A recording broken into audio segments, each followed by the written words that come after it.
Hey guys, so just want to make a quick little video on how to diagnose a no start or click no start situation on a four-wheeler. This actually applies to a lot of different things. And primarily what we're going to look at is testing the relay. So this is the problem that we're having. So we turn the key on, go to start it, and you can hear the click, which you typically think if it's clicking means the relay is good, but I'm going to show you how to test it a little further than that for our no start situation.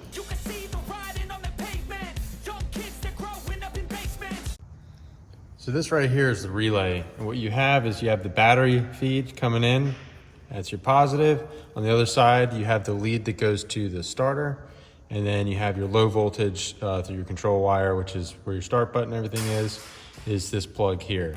So again, I'm going to cycle that start, and it's clicking but no start. So in this situation, something to verify is you can take a multimeter, set it up to voltage. This is an auto meter. Change it from AC to DC, that's the solid line. And we can see if we get this out of the way. If we put our negative on and then go over to this hot wire, we have 11.82 volts, so basically 12 volts. And then, let me try to do this with one hand and cycle the key. If we were to hold this closed, it's moving a little bit, but not much. So that tells us that the low voltage part of this relay is working. However, there's some kind of break or something, some resistance that's going on that's not allowing the full 12 volts to pass through. Another way that you can test to see if your relay is the problem is you could jump it, which I don't necessarily recommend. It's a little sketchier.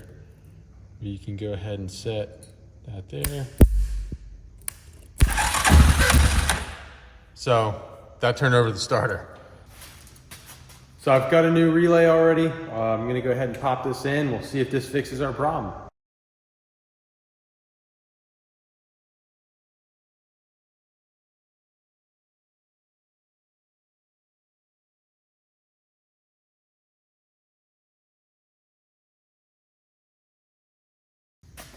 All right, so with that new relay in, let's see if it fixes our problem.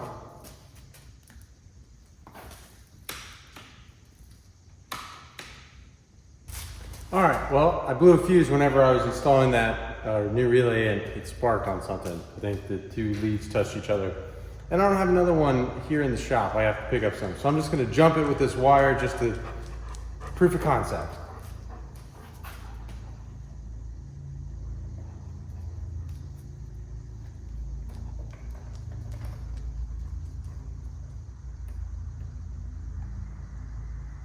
Okay, proof of concept. So now we have the starters working. So that really was our issue.